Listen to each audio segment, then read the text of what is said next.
vous remercie. Merci. Monsieur Candelier a la parole.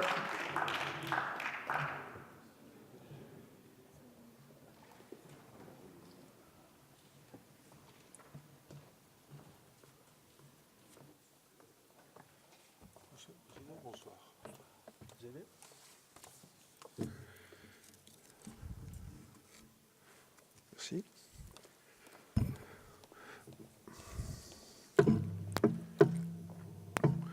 Monsieur le Président, Monsieur le Ministre, chers collègues, nous sommes conviés à nous pencher aujourd'hui sur une proposition de résolution visant à rendre justice aux victimes de la répression de la Commune de Paris. Je n'étonnerai personne en affirmant d'emblée ma satisfaction à voir ce débat se tenir dans notre Assemblée. Avec plusieurs de mes collègues, nous avions proposé en mai 2013 une résolution tendant à établir une pleine réhabilitation de la commune et des communards. Cette discussion nous donne donc l'occasion d'aborder ensemble cette page aussi tragique qu'héroïque de notre histoire.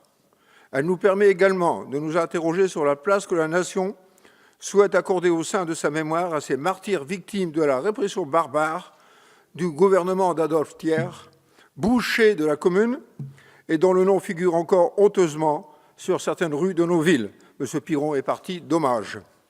La commune de 1871 fut l'un des plus grands épisodes de l'histoire du mouvement ouvrier français. Dans des circonstances extrêmement difficiles, les travailleurs parisiens se sont efforcés de mettre un terme à l'exploitation, à l'oppression et de réorganiser la société sur des bases entièrement nouvelles. Les leçons de ces événements sont aujourd'hui encore d'une importance fondamentale pour tous ceux qui, en France ou ailleurs, aspirent à l'émancipation. La commune est moderne et ses idéaux bien d'aujourd'hui. C'est donc pleinement conscient d'être dépositaire d'une mémoire qui ne demande qu'à irriguer le présent qu'il nous faut aborder ce débat. Droit de vote des étrangers, démocratie dans l'entreprise, éducation et formation pour tous, laïcité, égalité hommes-femmes, réquisition des logements vides pour les mal logés, sauvegarde et développement des services publics, ces quelques mesures illustrent à quel point les fondements solidaires et égalitaristes de notre République que la commune a contribué à forger sont plus que jamais d'actualité. Les communards sont morts pour leurs idées.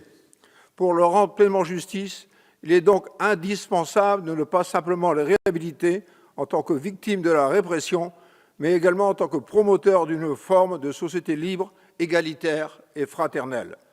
Au-delà de la mise en lumière de la fin tragique et sanglante de l'expérience de la commune, c'est tout le combat de ces hommes et de ces femmes qu'il convient de valoriser.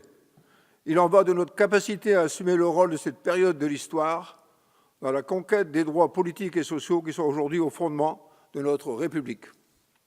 Pendant 2 mois, la Commune de Paris a en effet porté les valeurs universelles de la liberté, de solidarité, d'égalité et de fraternité. L'appel du 22 mars du Comité central de la Garde nationale énonce que les membres de l'Assemblée municipale, sans cesse contrôlés, surveillés, discutés par l'opinion, sont révocables, comptables et responsables, et que leur mandat est impératif. Il s'agit d'une démocratie directe, reposant sur une citoyenneté active, renouant avec l'esprit de la Constitution de 1793, qui fait du droit à l'insurrection le plus sacré des droits et le plus imprescriptible des devoirs.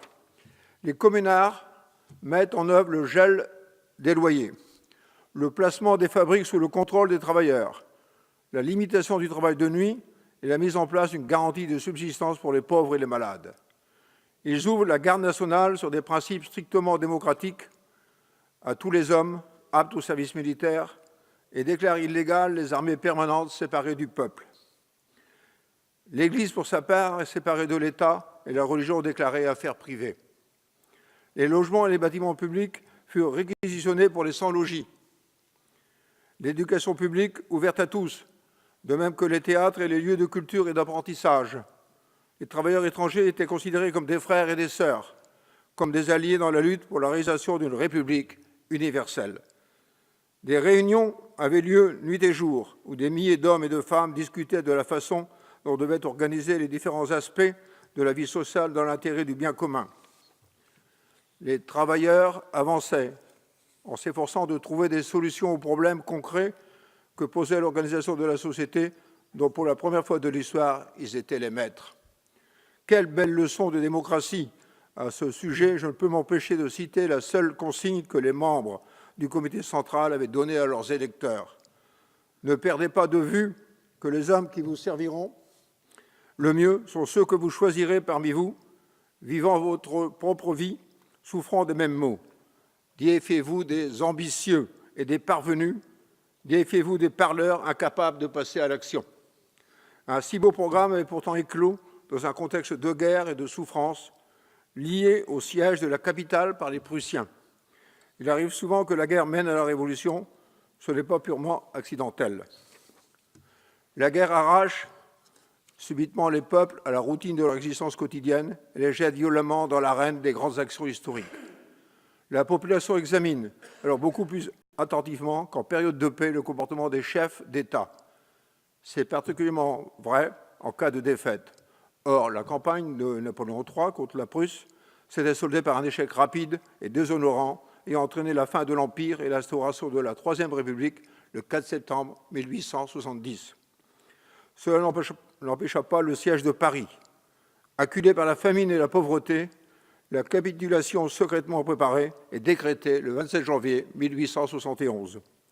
En dehors de l'armée régulière, une milice forte de 200 000 hommes se déclare pourtant prête à combattre.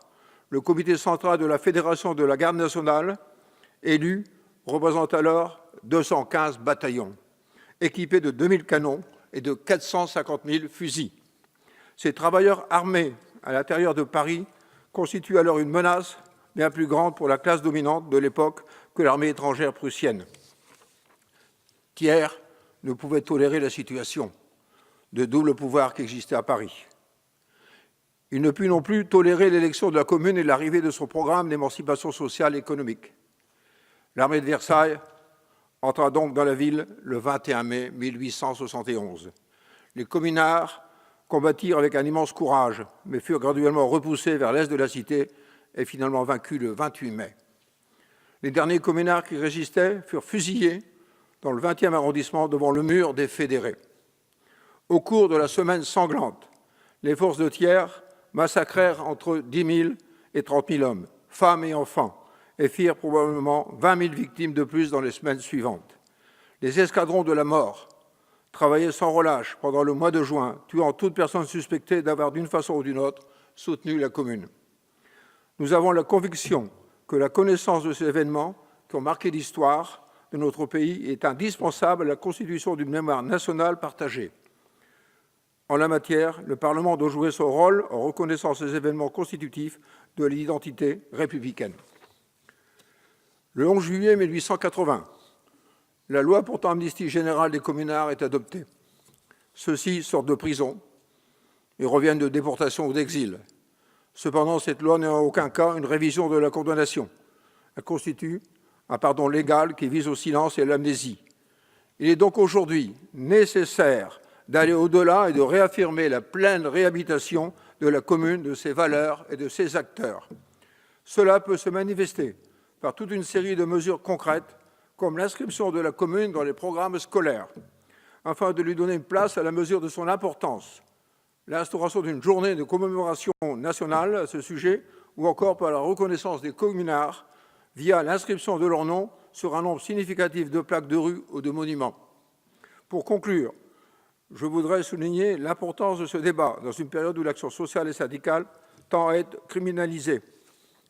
Oui, nous ne pouvons passer sous silence les attaques constantes contre l'expression citoyenne du mouvement Noir debout, ni la répression féroce de la mobilisation populaire contre la loi travail. Nous ne pouvons oublier la menace d'interdiction de la grande manifestation du 23 juin 2016, fait inédit sous la Ve République, qui n'a pu être maintenu in extremis qu'au prix d'un dispositif policier hors norme et démesuré. Nous sommes obligés de rappeler la réquisition honteuse du parquet contre les syndicalistes de Goodyear, qui furent envoyés au tribunal et menacés de prison ferme, alors qu'ils n'avaient pour seul tort que d'avoir défendu l'emploi des salariés face à des patrons voyous. La logique est identique pour les syndicalistes d'Air France et pour tous ceux qui tentent de relever la tête face aux injustices de ce système. Aujourd'hui encore, alors que le gouvernement évoque constamment le dialogue social, il s'applique pourtant à maintenir sous le couvercle et par la force l'expression populaire et sociale de notre pays. 145 ans après la Commune, de nouvelles voies réactionnaires sont en embuscade et des menaces se précisent contre les libertés individuelles, le droit des travailleurs et plus largement la démocratie. Il est donc plus que jamais nécessaire d'affirmer les valeurs de liberté, d'égalité, de dignité, de solidarité et d'antiracisme comme étant au fondement de notre République. Dans ce contexte, nous nous félicitons de cette initiative de réhabiliter les victimes de la répression de la Commune. Nous pensons qu'elle pourrait aller plus loin, mais nous soutiendrons néanmoins naturellement cette proposition. Merci, Monsieur le Président. Merci.